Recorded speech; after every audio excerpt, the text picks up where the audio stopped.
Today's recording is a free meditation and art class, so feel free to join us. This meditative painting class is done for the Artist-Errant.com, my new art school that combines spirituality and art. So, for today's class, in a world as turbulent as ours, it can be exhausting to have our expectation, hopes, and fears and circumstances constantly shaken or broken. The ground keeps shifting, and so many of us are left searching for something steady, something real. This meditative painting session is an invitation to begin cultivating eudaimonia, a form of inner wellness not dependent on external conditions. One of the most powerful paths to this deeper resilience is the practice of unconditional love, a love that doesn't ask for anything in return, that radiates freely from within. We'll begin with a simple guided meditation, then move into intuitive painting as a contemplative act. This is not about making something good, it's about becoming present, letting go, and painting from the space of the heart. I hope you all enjoy the class.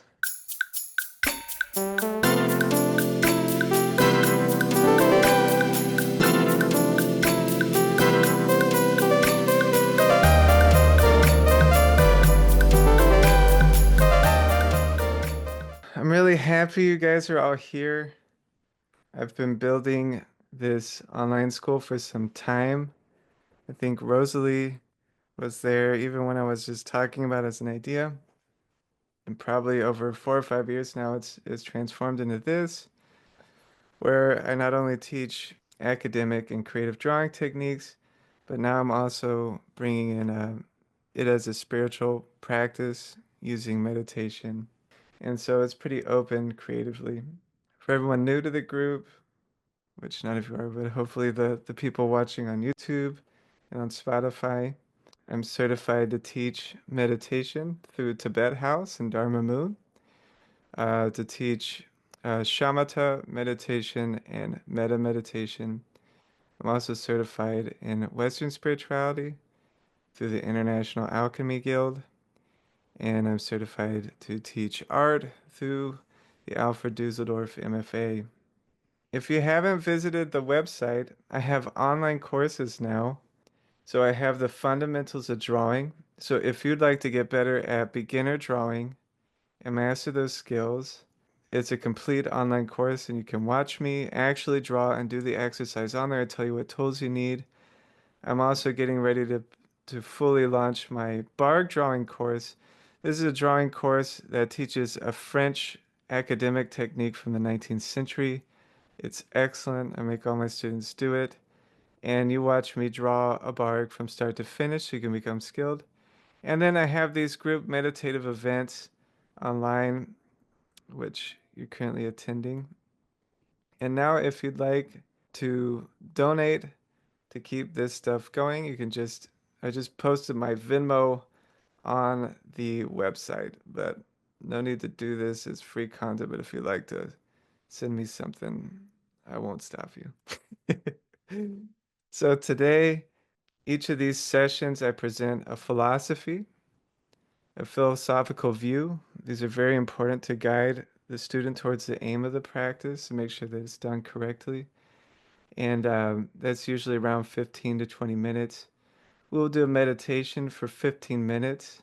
Hopefully, you're home by then, Rania, if you're not driving. And then we'll go into a period of art making for about 30 to 35 minutes. And then we'll open up to a group discussion. And this is where everyone brings forward their experiences or asks questions on technique. And then last, we'll do a dedication. Okay, so here's a little illustration I made. So we live in a very turbulent world, and is often very exhausting to live in this modern world. We have new stresses that humans haven't really had to face before. The amount of work we do, the schedules we keep, the bombardment through the phone and media, and the constant awareness of traumatic events happening all over the world. And especially right now with the current state of things, our expectations, our hopes, our fears are always being shaken and broken in some way. So the ground keeps shifting. It seems like there's no steady ground to stand on. And so many of us are thus searching for something steady and something real. So I'd like to put forth what I think are critical ideas in Greek philosophy that affected spirituality in the West. The first idea is hedonia. And this is, you might have heard of hedonism or a hedon.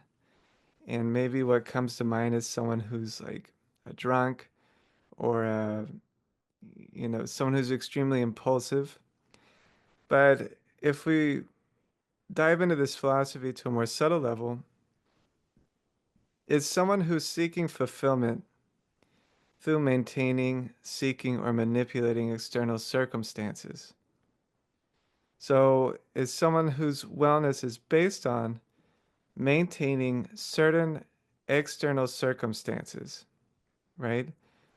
They're trying to get their life into a certain shape. They're trying to hold their mind in a certain shape. And what ends up happening is you don't feel happy because you don't have that thing yet, right? And so your happiness, your wellness is always off in the future. I'm working towards this thing. One day I'll get this thing, and once I get it, then I'll be well, right? Or maybe you already have those circumstances. Maybe you've achieved what you wanted. You graduated, you got a good job, whatever. But now you're scared to lose it. So you're consciously anxious at all the threats, things that could fall apart, and you're worried because everything external is shifting and changing. There's not any type of permanence there. And this causes a lot of anxiety. So someone who's hedonic is seeking pleasure, enjoyment, and comfort and avoiding pain. And that probably sounds extremely familiar because that's pretty much what we're all doing, and our whole culture is founded on that. So the goal in hedonia is to maximize positive feelings and minimize discomfort as much as possible. So people who are hedonic are very focused on the present moment and satisfying themselves, maybe through good food, sex, entertainment, or relaxing experiences. And this is pretty much just American culture, right? Hedonia is shallow, it's fleeting, um, and often leads to a state of anxiety. So I have this little illustration here of a chess piece of the king, and I thought that's a perfect kind of symbol for hedonia is this anxious king who's trying to control the whole kingdom, trying to manipulate and maintain power at all costs. Think of Game of Thrones.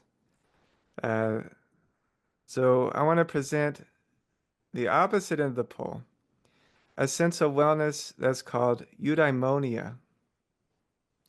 So this is a wellness that's not based on external circumstances. It's something that you cultivate within. So your wellness isn't based on momentary pleasure of external circumstances, but your life is focused on developing meaning, purpose, and excellence. And Aristotle, in his Ethics, points out that you attain this through focusing on virtue, right? So aligning yourself with the highest good you can imagine, and then the actions that lead you to that good are called virtues. So someone who's seeking wellness through eudaimonia would develop things like courage, wisdom, temperance, and justice. And so their view of success is their character, who they are, how they engage with life, rather than some external circumstances that they happen to have at that time. So eudaimonia is a lifetime process. So what's interesting in the eudaimonic perspective is here I have an image of someone sowing seeds, is that you can imagine your mind as this fertile field. Whatever gets planted there, whatever falls in, will grow. It's completely unbiased. Whatever gets laid in there will grow. And so we have to be careful because these structures, these patterns, these habits become our personality, become our destiny. And a lot of things in there were planted in our childhood and we didn't have a decision. Uh, Maybe we made some bad decisions out of the way, and everyone, it's not a perfect garden. But what's nice about eudaimonia is it says you are not what's growing in this garden. You're not your patterns, you're not your habits. That they're alterable, they're changeable. They had a beginning, they have an end. They're just like anything else that's external. And so through your efforts, through this attempt to develop eudaimonia, through cultivating virtues, um, you can really craft yourself and take control of your destiny in this way. And this is pretty much all we have control over, anyways.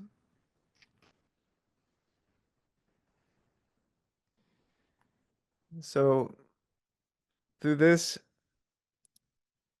so this practice I'm going to present is a loving kindness meditation. Probably the best way to say it in the West is unconditional love. The practice of cultivating unconditional love. That'd be the Christian way to put it. Um, but this practice is one of the best I've encountered for this specific thing, um, for developing this aspect of eudaimonia, this virtue of unconditional love. And it's probably about 3,000 years old, the technique I'm going to teach you. And it's from India, and it was called the Brahma Viharas. And so the Vihara means abode, and Brahma is the god. And so here we see a four-headed god, the four Brahma Viharas, the abodes of God, the dwelling places of the God, of the divine. And usually, once a student has a regular meditation practice and they've achieved some level of mindfulness or some way where they can look into their mind with some sensitivity, this is the next step. So this you might call like an intermediate practice. The Brahma Viharas, there's four of them, these four abodes. Um, Loving kindness or unconditional love is the first one you start developing. And it is a general feeling, a sincere feeling that you want every being that you encounter to be well, to be safe, to be happy, to be healthy, to be at ease. So this is like an ideal. And another one of the Brahmaviharas is compassion, that you sincerely want to end the suffering of other beings, and that you're able to empathetically feel their suffering. And you may even want to take it on. Um, Another one is empathetic joy, that through your empathy, you're able to experience others' joy without jealousy, without shutting down. And the last one is equanimity, that no matter what is arising, you're able to stay balanced. So these are really beautiful ideals, um, really good seeds to plant, but it's important to put these into practice and to see how they interact with reality. And, what I've found during this practice is that it's really easy to want some people to be well, but other people, I don't know. I hold some grudges or have some hard feelings against them. Or maybe there's some people you really don't like and you want them to suffer, and that's not compassionate at all. Or, uh, as an artist, sometimes my friends are just blowing up and succeeding, and I'm not really feeling that empathetic joy. I'm like, you could do a little less. Well, you could uh, Or equanimity. I've meditated a long time and still I get thrown off all the time by events and circumstances. Um, so actually bringing these things into reality, you confront um, what's blocking you often. That's mainly what we're doing, is through doing this practice, we're uncovering what's blocking our heart from generating this unconditional love. And I think in the West, we treat it like we're gonna run out of it. If someone starts, we spend it like money, where we feel like it benefits us. We love very conditionally. But the idea is to achieve a state where your ability to love someone is not based on who they are or what they do. Your ability to love someone is more about who you are and how you want to live in this world and the virtues that you've developed. It's an unconditional love. In Christianity, you would call it grace. Um, Ronnie, I'm sure in Sufism, there's about 1 million different words for love. They have a very developed philosophy of love. But these are common ideas in all cultures. I just particularly like this method because it's very specific and the practices I think work well for Westerners. So this is in the West, this is the common meditation posture. It looks like an Egyptian sitting on a chair. The legs are in the 90-degree angle like that. And we lay our palms on our thighs, our back is straight, and we slightly tuck our chin, just like one of these Egyptian sculptures. And so when we do this practice, we begin by just a basic meditation where we anchor on our breath and we let our mind cool off. And then after a few minutes of that, once we're rested, we're going to begin visualizing. And I think a better word for this instead of visualization was we call it sensory imagination. So some people can't imagine visually in their mind. Almost everyone can imagine sensorially through a sense of touch, or you could do it through sound, or just work with whatever imaginative sense you have. It doesn't have to be visual. And we're going to call first forward people that we love, or it could be an animal, or it could be whatever you could feel love towards. Traditionally, you would start with yourself, but I think Americans and Westerners generally don't like themselves. They have a problem with themselves, so it's easy to start with people you love. And then you move on to yourself, sending yourself these 4 wishes of may you be safe, may you be happy, may you be healthy, may you be at ease. These 4 aspects of unconditional love, wanting that person to be well. And then we'll move on to neutral people. The vast amount of neutral people that we pass every day, the cashiers, the people on the road, the people in the subway, people we disregard and we don't even think about extending our care towards them. And then, very important, the people that we don't like, people that have harmed us, um, political figures, criminals. Um, this is where the rubber hits the road. And so I want to remind everyone you could just listen to this practice a day if you're kind of emotionally unstable and only take on what you can emotionally handle.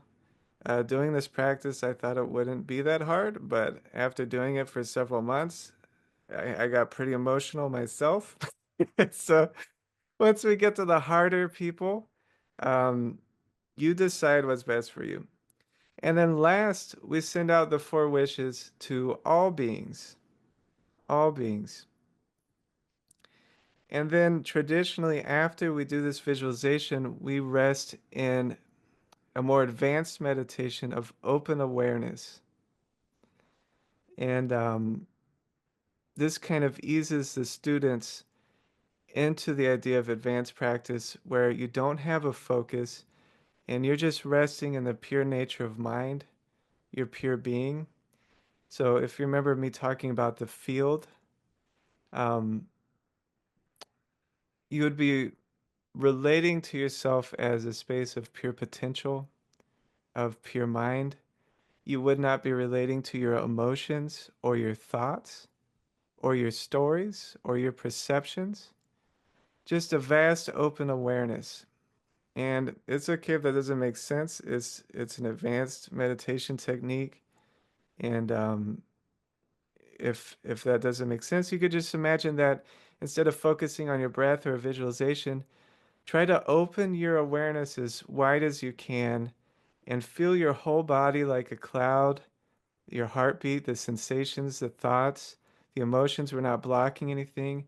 And also hear the sounds in the space and the vast view.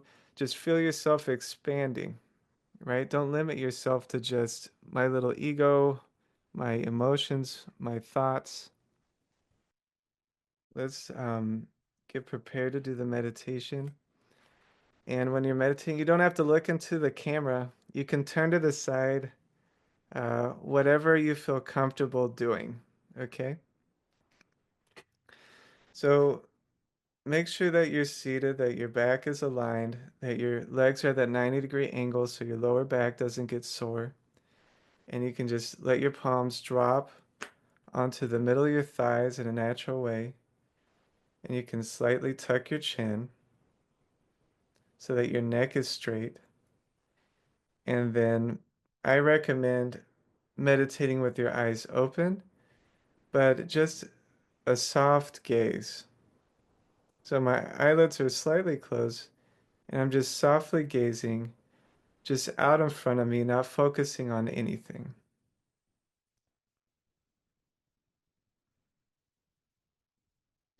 And Rosalie, you can look down a little more. Don't look up. Yeah, look down. There you go.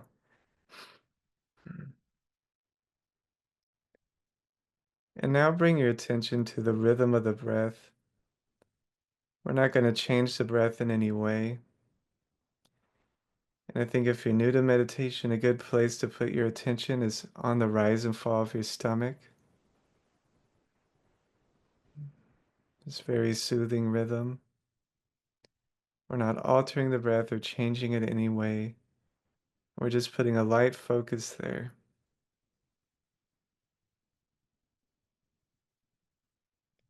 Thoughts will arise, emotions will arise, and we don't need to react to them. We're just going to gently bring our attention back to the breath, to this light anchor of focus.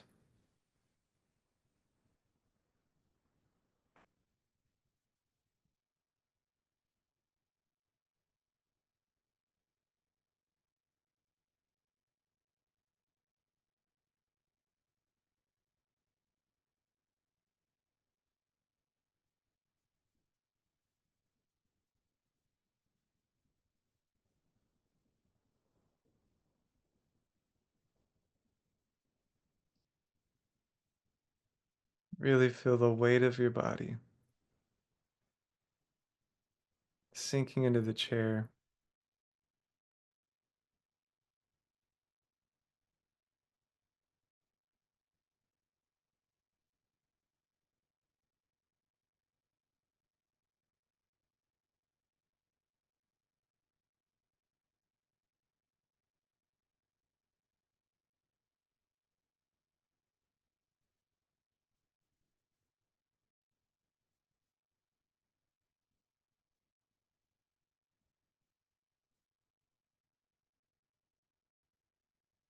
The stillness in the body might start to develop.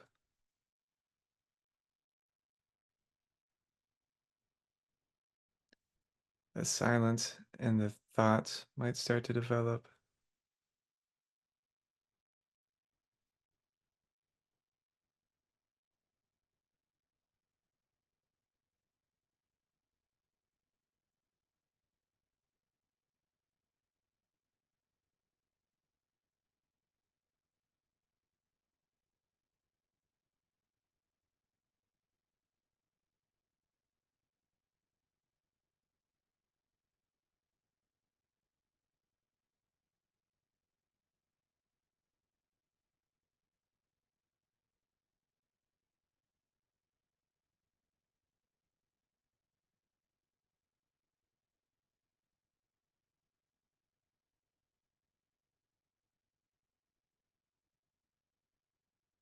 Each inhale, your mind relaxes deeper.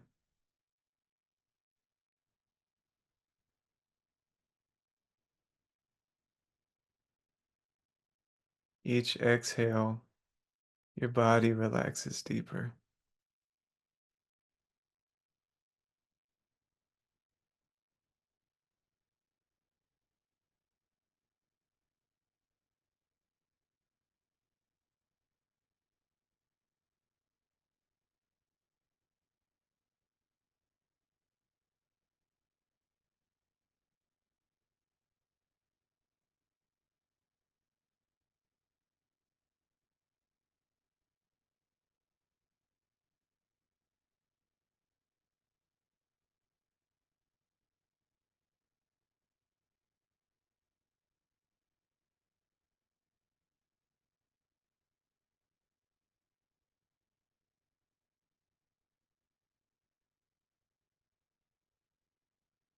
Close your eyes now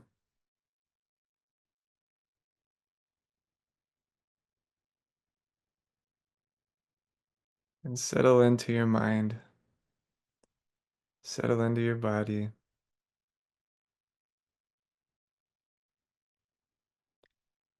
and using your sensory imagination, whatever you can manage, bring into the space, the mental space, someone that you love. Feel their presence in your body.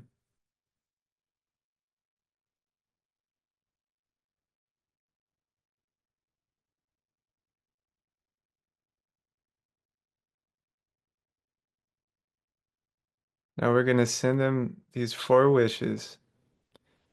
You can say this out loud, or you can think it in your mind and imagine this person receiving this. Don't imagine any context of them receiving this. Just imagine a eudaimonic feeling of wellness that they're receiving. This highest ideal of what we're sending out, not based on any circumstance. So to this person or being that we love, may you be safe. And notice how this affects your body. Let this wish sink into you.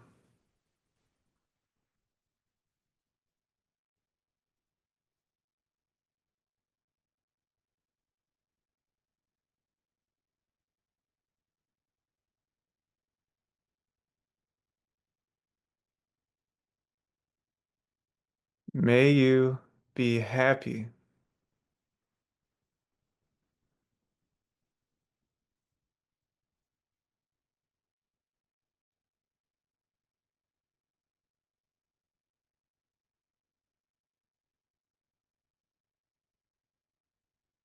May you be healthy.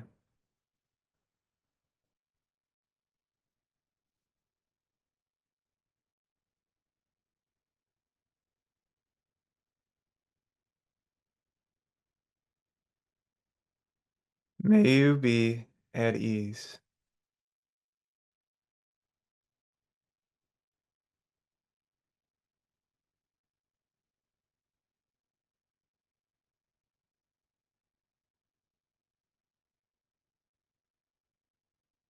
Now bring yourself into the mental space. Let go of the last person, let them dissolve. Bring in yourself. Personally, I like to imagine myself the whole span from being a baby to an old man. I imagine my whole self through time. Um, if you want to work with a particular age or a version of yourself, go ahead. Feel them in the space with you.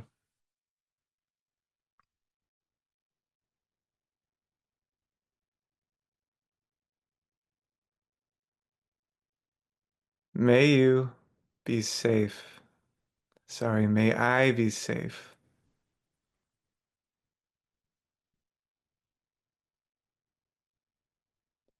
And notice how that's landing.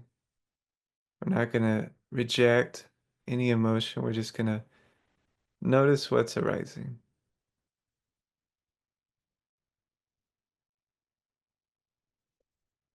May I be happy.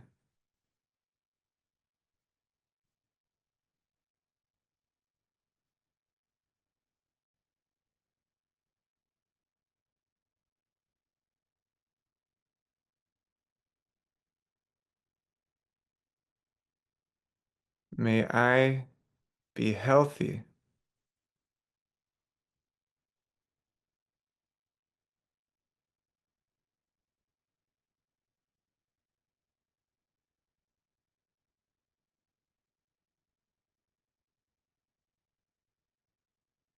May I be at ease.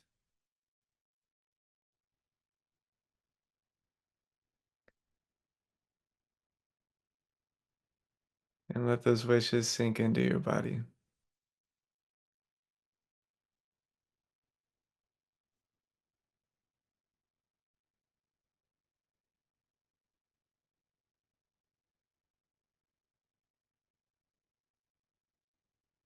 Now we'll let this visualization dissolve.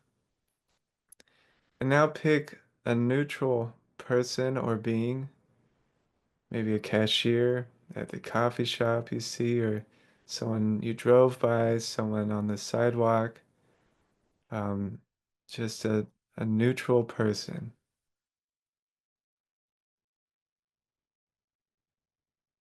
Feel them in the mental space.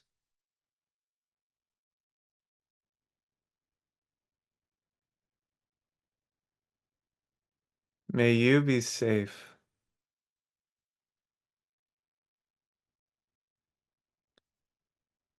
And pay attention to how this affects you without judgment or bias. We're just witnessing.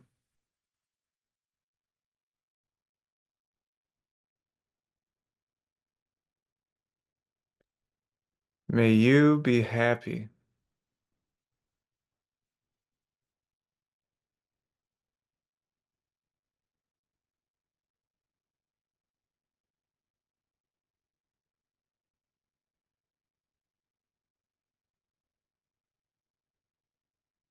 May you be healthy.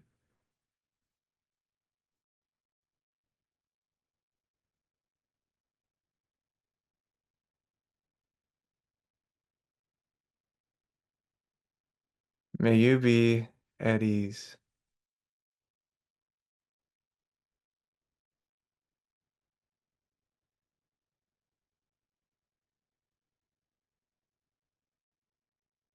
So let this one dissolve.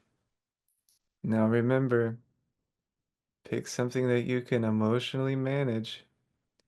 If this is your first time doing this, you might not know what comes up. Or if you just want to observe, that's fine.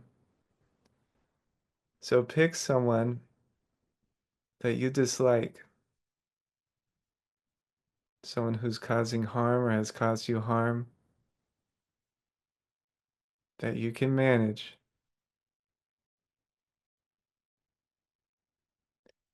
Feel them in the mental space.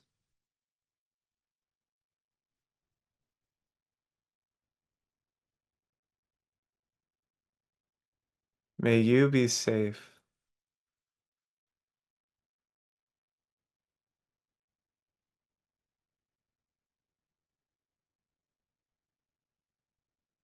And remember, don't put conditions on this. This is eudaimonic, something arising within them.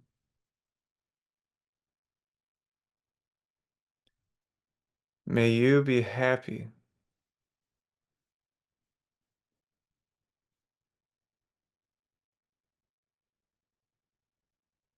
Notice what's arising without judgment or bias.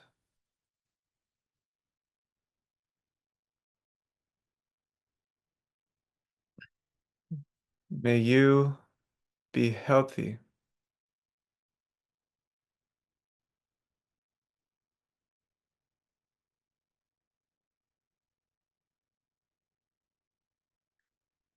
May you be at ease.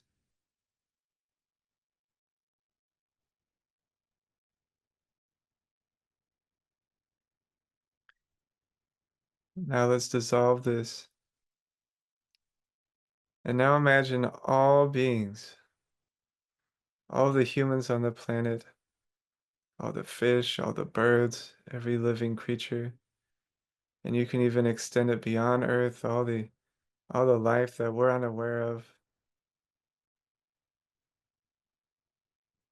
all living beings. Feel this vast interconnection.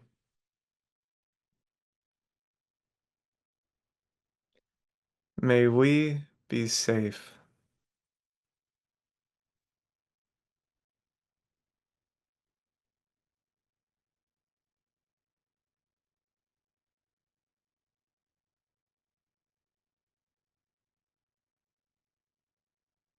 May we be happy.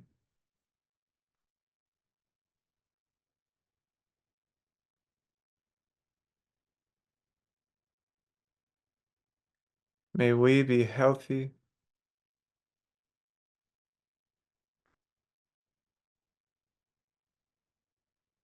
May we all be at ease.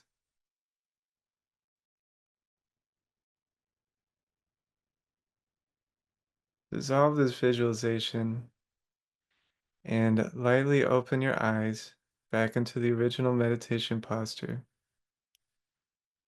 And this time there is no focus. Just open, taking in the whole space, the whole atmosphere.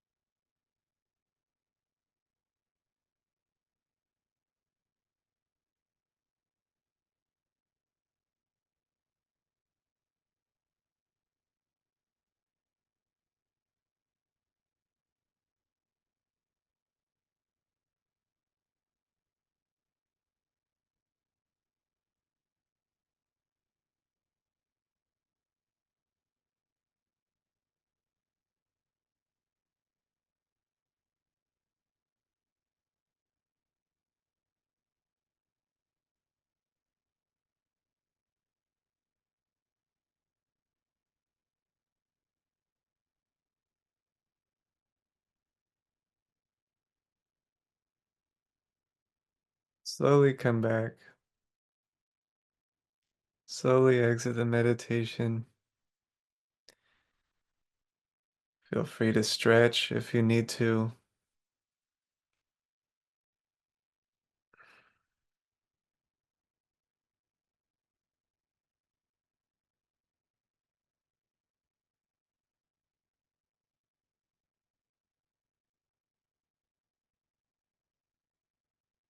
Please turn your cameras back on so I can see your faces. And you can get your art supplies ready. And I don't want to guide you too much in this, but I think it would be nice if you put the feeling of this experience into a symbol, the aspiration of developing unconditional love, and just intuitively work creating this symbol, okay? Whatever medium you like. I'm going to use crayons. You can paint, you can draw, you can write a poem, you can write a song, you can tap dance. I don't care.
Ronnie, if you want to make something with us, um, you could meditate for a little bit and then you just start intuitively working with the concept of unconditional love. So you could automatically write, you could automatically draw.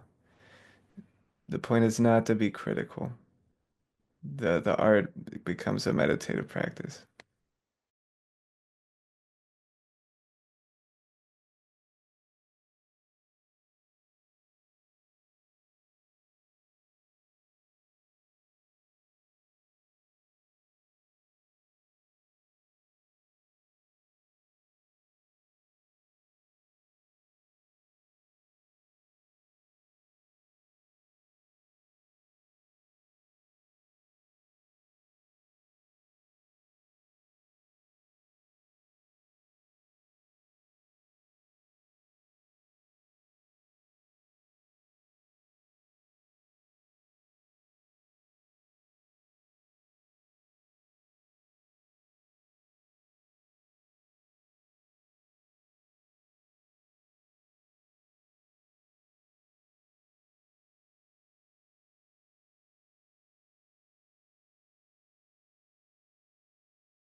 Hey, Kenny. So we already did the meditation, and we're just doing intuitive artwork based on unconditional love. Okay. I busted out the crayons, so just so you know.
All right, guys, let's go 10 more minutes, okay?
5 more minutes.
All right, put in the highlights.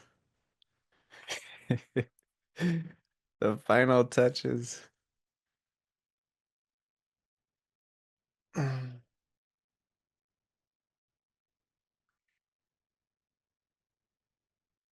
There you go. We all did a 3,000-year-old meditation. How about that? And people have been doing it for that long. That's how effective that practice is. And if you do that one a lot, you might start sending out wishes throughout your day instead of thinking about your normal negative stuff. Just walking down the street, may you be safe, may you be happy, may you be healthy. Um, Maybe you feel bad, maybe you feel scared. You might say it to yourself, may you be safe, may you be happy. Your boss is yelling in your face, may you be safe, may you be happy, may you be healthy. It's better than thinking what I usually think, so um, I've really enjoyed it. And I highly recommend if you want to make that a practice for yourself, I'd work through each of those people one by one. So you could do a week of people you love, week of yourself, week of neutral people, week of people you don't like, and then a week of all beings, and that way you get a pretty intricate understanding of where you're blocked and where you're having trouble. And this helps develop eudaimonia. And all right, so someone like to share an artwork?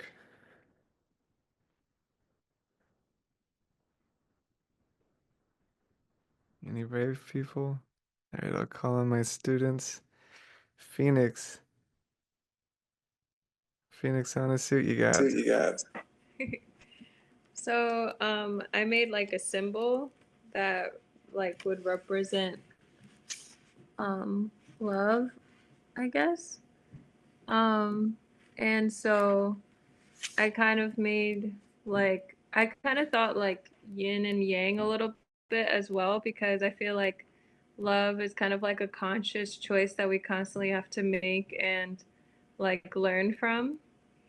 So, like you could see like there's two different sides and then you could see from the other side, you kind of like flip and you try and see from the other person's point of view and then in the middle it creates a green because you're finally like mixing instead of being divided and I felt like green would be like kind of like fertile and like where things can grow from. So yeah, that's my little symbol. Yeah, you got the Yeah, you got idea. the idea. Um, Um, got to echo. got the echo.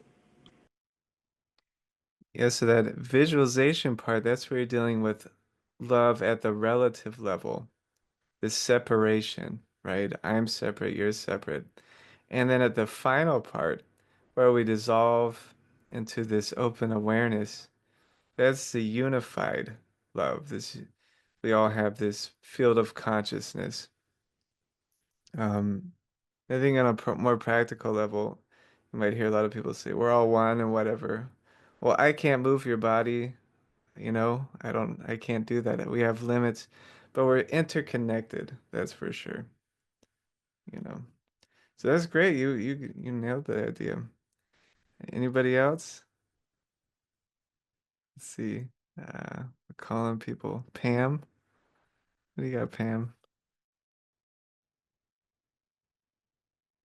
Here, why don't you speak so you become the main frame?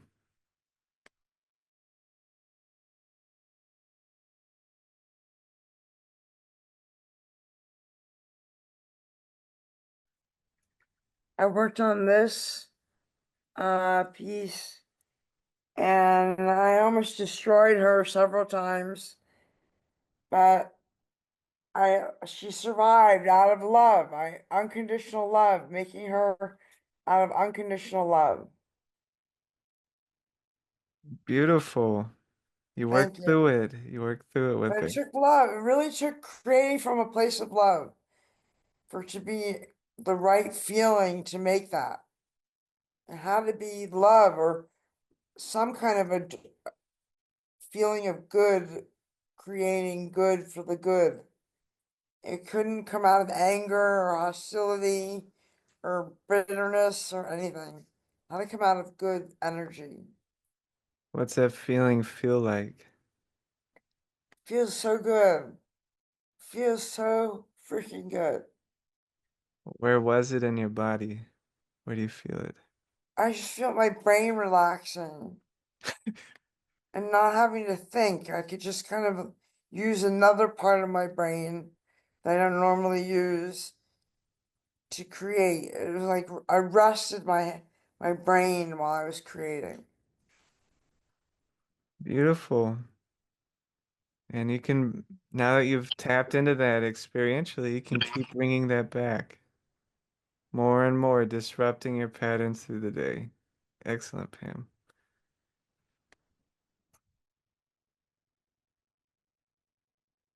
What about Rania, our new member? Can you hear me? Okay. Yeah. Okay, great. So, I struggled a lot with this because I haven't picked up any kind of, coloring implements or sketching or any kind of art. In fact, I felt like I've lost my creativity. So I was trying to really think and trying to be very accepting and non-judgmental, which was it was quite the chore. But I came up with this because I thought about stress and love and all things, all beings, and I love being by the ocean, and I was just I don't know I was thinking of Santa Monica Pier, Venice Beach area, and I don't know if a lot of people are aware, but palm trees when it gets really really hot they need like I forget how many days, like 4 or 5 days of 105-degree weather or higher, and then they start to bear fruit, dates. And so I drew some dates there because with stress, we bear fruit, we evolve, we grow, and there's the sun and the heat, and yeah, four palm trees. There's four people in my family, so yeah, I guess that's the love that I kind of try to express. You nailed it. Oh, thanks. No, no need to worry about technique or anything like that. Excellent. Gotta love dates. I eat way too many of them. So good for you. Don't even feel guilty about it. Okay, fine. Allulose, which it increases GLP-1, right? So it's great. All right. Let's see. Rosalie, what do you have over there? When I was meditating, I was thinking about a rainforest, and so I did this macaw, and I was recently, like not with this meditation exercise, but recently trying to do more like just landscape variations from kind of memory or from my imagination. So I was practicing that, but something I've been working on is like I'll dream about, honestly, I have a lot of dreams lately about Alfred and like the hillsides and just the different, I know, like foreground, middle ground, background, and like glowiness and light and stuff. And yeah, I'm finding it hard to like let go of my ego and do something just to get my body moving rather than liking it or evaluating it and stuff like that. So I don't know, it's cute. It's a bird. He's happy. Well, that painting definitely doesn't have the Alfred melancholy. No, it does not. It has a lot of movement, which was fun. I think I needed to just move and yeah. And I think he'll grow on me if I just need to give him a minute. I But like yeah. it. I like it. This red macaw bursting out of the green forest. Yeah. Beautiful. All right, let's see. Till, you're next. What do you got? All right. So just wanted to introduce something like that. Oh, that's awesome. It's, Wait, hold it's it just back up. I want to look at it. no. Oh, it's so cool. Wow. Okay. Well, but I just wanted to do something like some like waves, some like red and blue come together. To, That was nice. That was very nice. Thanks. Let's see. Kenny, even though you came in late and you have no idea what's going on, let's see what you got. Right, I don't. Can y'all see? Yeah, So I that's just really cool. the the first couple colors that kind of felt when you I guess mentioned the love meditation. Um, I feel like I kind of got stuck in the breath, so I didn't realize it, but there's like I guess there's like this lung shape in there like somewhere. Mm-hmm. Um, Different colors felt like different directions. It felt like a push and pull, more like a compromise. I did feel like the stresses of it. Um, it was kind of funny. I forgot like the first girl, she kind of hit something on the head when the green kind of came in about. Um, I kind A of felt that as phoenix? well. Yeah, yeah. Yeah. So that was kind of I felt that as well. I felt more of a like disperse from a couple places, and then I stopped when there was no more like flashing shapes or like the breath kind of like settled, I guess, and so that's when I stopped. Yeah, you got the yellow and the blue and the green just like Phoenix. That's cool. Let's see. But does anyone have any questions about the meditation or want to share their experience of doing the practice? It was the very first time I've ever driven in LA traffic with being so calm and sending love to all the neutral people around me.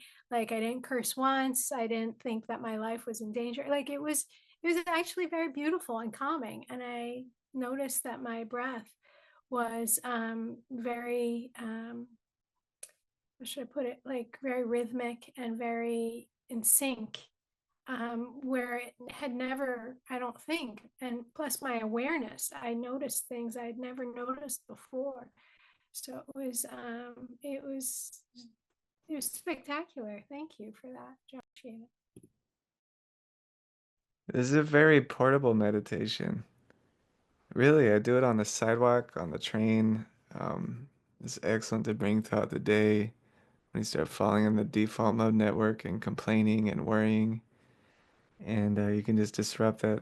Okay, here's Orly. Orly, how are you? I'm a mess. I I miss can't you. How are believe you? you. Yeah, it's been too long. Missed you too. Sorry to be so disruptive and, come almost by the end, but better late than never. No, you're good. I'm happy you're here. And this was recorded, and I will post this on the podcast and probably on YouTube, but I don't know how soon I'll get it edited. Definitely not Please editing it edit me out. tonight. But let's see. Anyone else have a meditative question or want to share their experience? Well, I think I started to question like being able to wish good things to everything in the universe at once, because everybody like, there's always going to be predator for every prey or like death for every birth, like things dark for every light, so I think I had a hard time picturing an instance where everything could be at peace at the same time. um but then I think that's kind of what inspired me to use nature and like a forest as a symbol, because even if one organism is kind of suffering, it's like there's health of an entire system. And I don't know, I think I maybe was overthinking things a little bit, but going back to focusing on my breath and trying not to get super lost helped. um yeah, I guess I was wondering if anyone had similar like points during the experience where they just felt stuck or something. Anybody feel stuck?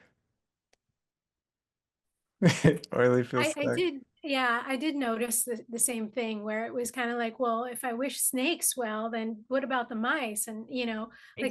there was that, and yeah, and I tried to kind of be like, well, let all living things for as long as they live, like and Mhm. that's kind of where I ended it. But I hear you, and it was, also there was a little bit of a stumbling block about sending love to someone I didn't like. I noticed myself being like, just do it, like that was tough.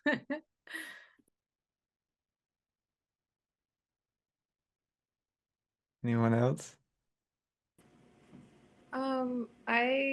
I would say that something that I get stuck about is like after I finish the meditation, I feel like so happy visualizing everyone being so happy, and then I like come back into awareness that we're not there, and it's kind of sad. So that for me is kind of tough sometimes. Uh, this meditation is supposed to point out where you're blocked. It doesn't have to get so abstract and, it can be very practical. The guy at work is pissing you off. You can practice sending them these wishes, right? Um, but if you do this for a longer period and take it seriously, I really got the most out of working with the people that I don't like. Because now you got a problem you got to figure out is and basically what I arrived at is if you remember the field analogy, that the mind is at its base is just a place of pure potential. This ground that whatever seeds get planted there will start to grow, right?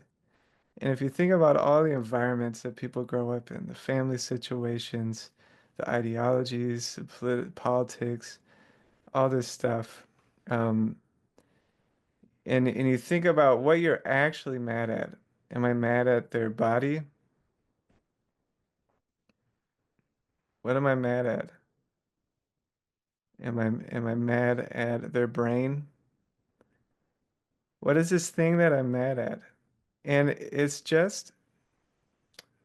not really anything. It's like a thought. Thoughts are nothing. Thoughts arise and dissolve in the mind. They come up and they go away. And these structures, these habits are just that. They're not really substantial. And what you're looking at, I think, by working with the hard people is the range of the human potential. Under certain circumstances, we could harm people. Um, you know, if you look at history, uh, things could change dramatically. The economy could fall apart. You might be stealing. We could go to war. You could get drafted. I've talked to many of my friends in Ukraine who are artists who are now soldiers, never touched a gun. Um, so you never know what life's going to throw at you, right? But if you start relating to people at a deeper level, not their ideas and emotions, but if there's something deeper, you're also finding something deeper in yourself through that process. Does that make sense? Is that helpful? And once again, this is an intermediate practice. So you should have quite some time meditating. And at the end, it's leading you into advanced practices where you really start chipping away at the ego and opening up into pure mind. Was that helpful at all?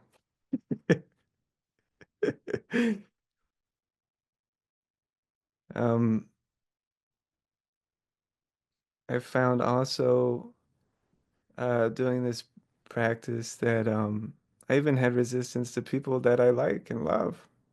I was like, but there's that one time you did that shit to me. You know? There's this thing and this thing. And you slowly start uncovering all these little moments of resistance and the conditionality of how you hand out your love and your kindness and these things. Even people that you care about. And then when you work with neutral people, you just realize like how detached you are from most situations. Like, can you just check me out faster? Can you get out of my way? Can you just the they're not even humanized. And also, you know, um, it's interesting to think about how people cycle through these. That someone might start out as a neutral person, you go on a date, fall in love. Now there's someone you love. A couple years go by, you don't like them anymore. Now they're a person you don't like. And then maybe you stop thinking about them a decade from now, and now they're a neutral person again, right? Um, so people can cycle through this. It's very relative. It's based on your experience, the story you're telling yourself, um, is constantly changing where someone is in a category. Or even when I was doing it with myself, thinking about Josh Green at different stages of life, there's certain Josh Greens I do not like. There's certain Josh Greens that I really like. And also thinking about the future me and all this stuff. And it also shows you the fluidity of the self, how this ego, this thing's just not really fixed or stable. It's constantly changing. And it's very conditional way. Like some of the Josh Greens that I didn't like, I now like. I was like, I wish I could be a little bit more like that now. But you see the conditionality of your care. I don't know, any thoughts, guys? I have thoughts about that. Yeah. Um, as it pertains to parenting. Um, you know, because there are very few other relationships in my life where where I'm like bad cop and um how to be like a role model and someone who puts boundaries and limitations and guidance and positive reinforcement. And on top of that, you know, be unwavering with showing unconditional love. I've definitely tripped and fallen many times in that effort, and I'm constantly trying to find new ways to do that successfully. Um, but it feels like it's in the dark.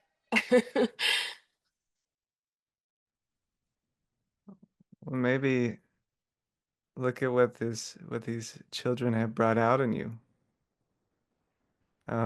This very real, unidealized type of love. Um, I'm not a parent, you know, but I've watched people raise kids and you see things come out of them that you never seen before. This profound love, this profound care, the amount of care it takes to raise a child is unbelievable. The sacrifice, the selflessness, um, constantly trying your best. It's incredible. It's really beautiful what they brought out, but you're in it. So, for me, looking at it, it's like, wow, that's really something. But for you, you're in it. It's your daily life. I think another interesting thing that's not really in American culture, um, it was in some Western cultures, is this two sides of love. The Egyptians had it. They had Hathor, which is this cow goddess, this loving cow, and she would transform into Sekhmet, which was this wrathful, bloodthirsty deity. And if you look in Indian culture, they have what's the god of love in Indian culture? I don't remember. But she transforms into Kali, this very wrathful, bloodthirsty deity. And I think what they're observing, you know, if you look at a mother bear, when the child is threatened, there's this different face of love that comes out that's very wrathful, very fierce, right? And I think that's what they're pointing to. Um, and so there's this other aspect. I think in American culture, we think that being compassionate, being loving, kind, means that you'll let people walk all over you and you don't have any boundaries. But actually, that's when it calls for this fierce type of love, because say you have someone who's murdering people, they may not want to go to jail. They might not want to be locked up. That's actually the most compassionate thing to do. Lock them up so they're not causing harm, because that harms them and the people they're harming. Be wrathful, stop them, right? Setting hard boundaries um, prevents people from causing harm, and that harms them too. I think Christianity, um, this idea of a compassionate man, this man with feminine qualities of nurturing and care, was very good for the men in the West because they're pretty wild and aggressive. So it kind of neutralized that. But I think that affected women in the West, who women are already nurturing and everything, to kind of cancel out that fierce side too, which is extremely important. Um, I don't know. Any thoughts on that? All right. Are you guys done? Are we done? No more statements? All right. So we can end it if everybody's done. I'm glad you all came. I'll try to get this posted this week for the guys that missed the meditation.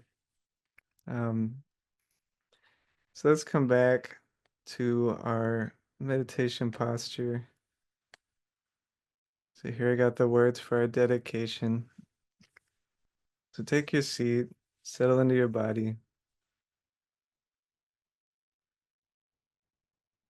and you can close your eyes and visualize